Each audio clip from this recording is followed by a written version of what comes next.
एक जोधपुर के एक प्रधानमंत्री हुए थे, मुझे लगता है राजस्थान के उस समय के इतिहास के वो महानतम व्यक्ति थे, सर प्रताप। सर की उपाधि मिली भी थी, सर प्रताप प्रधानमंत्री थे जोधपुर के। 2-3 राजाओं के शासनकाल में प्रधानमंत्री रहे। राज परिवार के थे, राजा के अंकल लगते थे, किसी राजा के भाई लगते थे। शासन संभाला 2-3 के टाइम में। इनके लिए है कि ये बहुत ही एजुकेटेड, खुद पढ़े लिखे नहीं थे पर एजुकेशन को बढ़ावा देने वाले थे। आज भी जोधपुर में हर समाज के लिए अलग अलग स्कूल है। तो Sumer school, Umed school, Pratap school, Chopasani school, hostel. मैं जोधपुर स्प्रिंग बोर्ड में जाता हूं, उसके ठीक पीछे कायम खानी समाज का हॉस्टल है। खूब सारे बच्चे आते रहते हैं वहां पर कोचिंग में। मैं एक दिन बाहर खड़ा था, बच्चे लो सर चलो चलो हमारे हॉस्टल पीछे ही है सर, पीछे चलते हैं, चाय पिलाते हैं आपको। मैं उनके साथ हॉस्टल चला गया। हॉस्टल के आगे लिखा हुआ था महाराजा उमेद कायम खानी छात्रावास। महाराजा उमेद कैसे? तो ये जमीन जो थी उमेद सिंह जी के टाइम में दी गई थी, ये बिल्डिंग उनके टाइम के अंदर बनी थी, इसलिए नाम ये रख दिया गया। मुझे लगा यार उस समय उन लोगों में इतनी दूरदर्शिता थी कि उनको लगा कि नहीं यार हॉस्टल नाम की भी कोई चीज होनी चाहिए। ये सब सर प्रताप का असर था। राजा भले ही कोई रहा हो पर वो सर प्रताप ही थे करवाने वाले। आज भी जोधपुर हाई कोर्ट में सर प्रताप की मूर्ति लगी हुई है। न्याय का देवता माना जाता उस आदमी को, बेहद न्यायप्रिय व्यक्ति थे सर प्रताप। सर की उपाधि मिली उनको अंग्रेजों की तरफ से, वर्ल्ड वॉर में लड़ने के लिए गए थे, खूब अच्छे थे। 2-3 बातें। ये तो इसको अब जोधपुरी कोट पैंट ये फेमस करने वाले सर प्रताप ही थे। सबसे पहले उन्होंने ये पहनने शुरू किए थे सर प्रताप। पर उससे पहले मैं और बताऊं, एक कपड़े और जो कभी आपने देखे हो कि क्या कहते हैं उसको, जो एक पैंट होती है बैलून पैंट टाइप की, जो एकदम पैरों में चिपकी हुई होती है, ऊपर से थोड़ी थोड़ी ढीली होती है, क्या नाम लेते हैं उसका, ब्रिटिश जिसको बोलते हैं। पहले रॉयल परिधान हुआ करता था। होता क्या था कि वो जो बैलून पैंट टाइप वाली थी, जो ऊपर से थोड़ी थोड़ी खुली हुई और नीचे एकदम चिपकी हुई सी रहती थी, वो घुड़सवारों की ड्रेस हुआ करती थी। घोड़े पर बैठते थे वो ड्रेस पहना करते थे। बाद में बीच में शादियों में खूब दिखती थी। आजकल तो बैंड बाजे वाले पहनते हैं सारे। सर प्रताप एक बार लंदन गए हुए थे और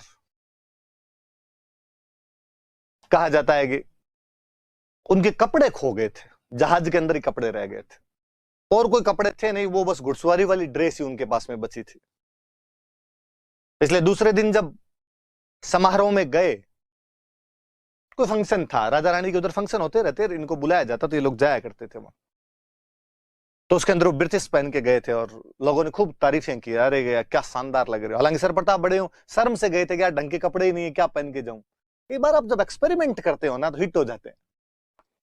सर प्रताप का वो एक्सपेरिमेंट भी बड़ा हिट हुआ और सर प्रताप की वो ब्रिटिश पूरी दुनिया के अंदर जानी गई। बाकी लोगों ने उसको पहनना शुरू किया, भारत के अंदर तो फैशन बन गई थी। या जोधपुरी कोट पैंट, कहते ये उसी आदमी का शुरू किया। मुझे लगता है वो बंदा फैशन डिजाइनर था इस मामले। कहते गंगा सिंह और सर प्रताप, शायद इसी एडवर्ड सप्तम के राज तिलक समारोह की बात है, बीकानेर महाराजा गंगा सिंह और सर प्रताप दोनों जोधपुरी कोट पैंट पहन के राज तिलक समारोह में भाग लेने के लिए गए थे। उस समय लोग देखने के लिए आए थे कि यार किन्हीं 2 पुरुषों की ड्रेस बहुत अच्छी है। दुनिया में अक्सर ये माना जाता था कि ये कपड़ों का फैशन महिलाओं का होता है, पुरुष का इससे क्या कामकाज। महिलाओं को सजना संवरना, कपड़े पहनना, ये सब उनका है। पहली बार लोगों ने देखा था कि पुरुषों पे भी कपड़े फबते हैं और पुरुष भी उनमें अच्छे लगते हैं और सजते हैं।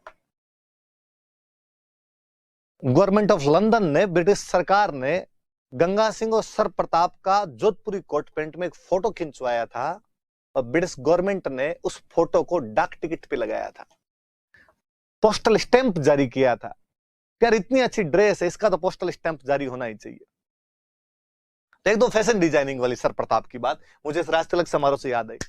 फिर उनके 2-4 किस्से हैं। एक तो अंग्रेजी उनकी मेरी तरह बहुत कमजोर थी, ज्यादा अच्छी अंग्रेजी नहीं बोल पाते थे। एक बार कोई एक अंग्रेज महिला आई हुई थी, उसको जोधपुर घुमाने के लिए निकले। पैदल पैदल पैदल पैदल जा रहे थे, रास्ते में कहीं बरसात हो रही थी, थोड़ा पानी बिखरा हुआ था। ये नहीं पता कि सड़क पे ही पानी इकट्ठा हो रखा है या खड्डा वड्डा है उसके अंदर पानी है। तो सर प्रताप ने उन लेडी को कहा कि आप रुकिए, मैं पानी में जाके देखता हूं, यदि थोड़ा थोड़ा पानी हुआ तो अपने इसको क्रॉस कर लेंगे, पानी ज्यादा हुआ तो हम दूसरे रास्ते से चलेंगे। सर प्रताप उतरे पानी में, पानी घुटनों तक पानी आ रखा था। तो भाई ने तो पैंट फोल्ड की, उतर गया उसके अंदर। अब उस लेडी को कैसे समझाए कि पानी कितना है? अंग्रेजी बोल के बता नहीं, भूल गए सेंटेंस मेरी तरह फ्रेमिंग करना कि क्या बोलना है। तो कहा देयर इज गोडा गोडा वाटर, यहां गोडों गोडों तक पानी आ रखा है। तो अंग्रेजी थोड़ी उस प्रकार की हुआ करती थी। क्या कहते हैं, कोई अंग्रेज रेजिडेंट था और उसको कुत्तों की लड़ाई देखने का बहुत शौक था। एक दिन उसने सर प्रताप को आया, सर प्रताप तुम्हारे पास भी कुत्ते हैं क्या? उसने कहा हाँ। तो कल तुम्हारा कुत्ता लाना, मेरा कुत्ता लड़ाई करवा के देखेंगे। दूसरे दिन उसके पास गए, कुत्ते को बाहर खड़ा किया, अंदर गए, अब भूल गए कि इसको कैसे बोले अंग्रेजी में। उसने पूछा हाँ, तो कहा यू डॉग मतलब तुम्हारा कुत्ता, मी डॉग मतलब मेरा कुत्ता, फाइटिंग फाइटिंग। उसने कहा वाह भली बात है, अब यू ही डॉग है और मी डॉग है, जो तो अपने ही लड़ लेते हैं आपस में, और तो क्या ही करे। उनका एक और अच्छा सा किस्सा जो मुझे याद आता है कि एक बार कोई ब्रिटेन की रानी के किसी फंक्शन में, शायद बर्थडे था रानी का, उस बर्थडे के अंदर गए हुए थे। अपने राजस्थान में ये त्योहार धोखते नहीं है भाई, बर्थडे अपने जानते ही नहीं। और जाने क्या, अपने बर्थडे पता भी तो नहीं होते कब आता है। मम्मी को पूछ लें कि बर्थडे कब आता है, तो मम्मी अभी भी वैसे बताती है, कहा अपने गोरती गा ब्याई ने 20 साल तू हो। कब गोरती गा ब्याई थी, कब मैं हुआ था, जकी साल आपने चीना होया 20 साल तू हो।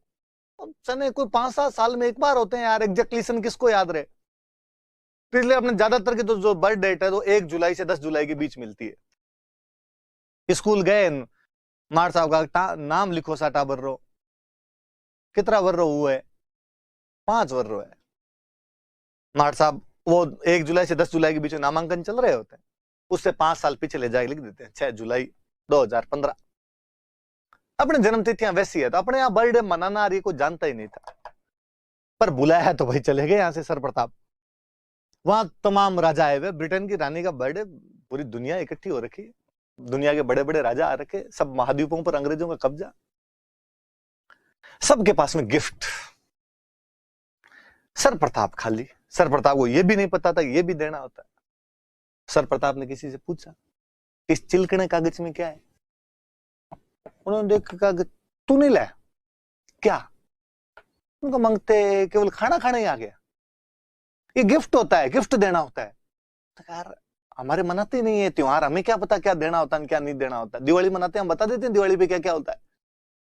उनका अब तेरी बेइज्जती हो जाएगी। अब वहां भाई अंग्रेजों का एक बंदा खड़ा, लिस्ट लिए एक एक का नाम पुकारे, Maharaja of Patiala, Maharaja of Dholpur, Maharaja of Tonk, जिस जिस महाराजा का नाम है या जो भी और, हैदराबाद, भोपाल, त्रावणकोर, जूनागढ़, सब ले लेके गिफ्ट लेके जाए, रानी को गिफ्ट दे, हैप्पी बर्थडे हरानेस, वापस आए। सर प्रताप खड़े हुए, सर प्रताप खड़े हुए तो गिफ्ट नहीं पास में। सारे लोग हंसे, अब इसकी बेइज्जती हो गई, अब वहां जाके क्या देगा। सर प्रताप आगे गए और पहले अपने वाले रहते अपनी पोशाक में थे, तो जोधपुरी कोट पैंट इस टाइप की पहनी हुई, ऊपर साफा बांधा हुआ, बाकायदा तलवार लटकाई हुई। बोले चले लंदन गए थे पर वो अपनी संस्कृति वहां भी लेके चले जाया करते। मतलब जब कोई आदमी गाय भी ले जा सकता है तो तलवार तो बहुत बड़ी चीज ही नहीं है। तलवार लटकाई हुई, रानी के सामने गए, रानी के सामने सावधान खड़ा हो गया, तलवार म्यान से बाहर निकली। म्यान से बाहर निकली तो वो बॉडीगार्ड से भाग के उन्होंने कहा आज सल्टाएगा रानी को, जिसमें शक नहीं है। उन बॉडीगार्ड्स को अपनी टूटी फूटी अंग्रेजी में समझाया, stop stop, I want to talk queen. रानी को लगा कुछ कहना चाहता है, उसने बॉडीगार्ड्स का आने दो, गए उसके पास, जाकर कहा हैप्पी बर्थडे हरानेस, और अपनी टूटी फूटी इंग्लिश में और उसको बताया कि मैं गिफ्ट नहीं ला सका, लेकिन मैं आपको ये मेरी तलवार भेंट करता हूं। तलवार उनके हाथों में दी और कहा, अपना यूं गर्दन झुकाई उनके सामने और कहा कि सर प्रताप अपना सर तुम्हें भेंट करता है, और कोई गिफ्ट था नहीं। यदि ब्रिटिश एम्पायर को कभी भी आवश्यकता पड़े तो सर प्रताप तुम्हारे लिए सर कटाने के लिए तैयार रहेगा। और रानी क्या खुश हुई। रानी को लगा यार ये जिन्हें मरने की कस्में भी उनके उधर नहीं हुआ करती थी, अपने ये चांद तारे तोड़ लाऊंगा। वो प्रैक्टिकल होते हैं, उनको भाई तारे कैसे तोड़ लेगा तू, कैसे जा सकता है ऊपर, कैसे तोड़ सकता है। अपने लड़कियां पूछती नहीं है कि भाई कैसे, थोड़ा ज्यादा हो रहा है, देख चांद तारे नहीं टूट सकते, साइंस नाम की भी कोई चीज होती है। रानी बड़ी खुश हुई, उसको ये डायलॉग पहली बार सुनने को मिला। कहते हैं उस दिन शाम को जब खाने का प्रोग्राम था, डिनर का जब प्रोग्राम था, तो रानी ने कहा कि मेरे पास सर प्रताप बैठेंगे। रानी दिन में इंप्रेस थी। मुझे कई बार लगता है कि गंगा सिंह ने सिक्कों पर विक्टोरिया एम्प्रेस नहीं लिखवाया था, विक्टोरिया इंप्रेस लिखवाया था कि विक्टोरिया हमसे इंप्रेस हो गई है। और वाकई विक्टोरिया इंप्रेस ही थी उनसे। सर प्रताप को अपने सबसे पास में बिठाया। सर प्रताप बैठे, खाना नहीं खाया जाए, वो कांटे छुरी वाला जो खाना था वो खाना नहीं खाया जाए।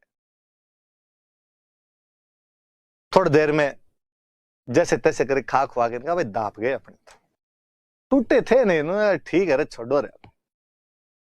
जब वाह दाप गए, हाथों हाथ सर्वेंट पास में खड़ा था, वेटर पास में खड़ा था। एक लाया कटोरी, उसमें गर्म पानी, उसमें नींबू। अपने को आज दिन तक नहीं समझ में आया कि होटल वाले गर्म पानी नींबू क्यों देते हैं। सर प्रताप को उस टाइम तो कैसे ही समझ में आता। ला के रखा, सर प्रताप ने कटोरी का हाथ लगाया, कटोरी पानी गर्म दिखा, उन्होंने कहा वेरी गुड।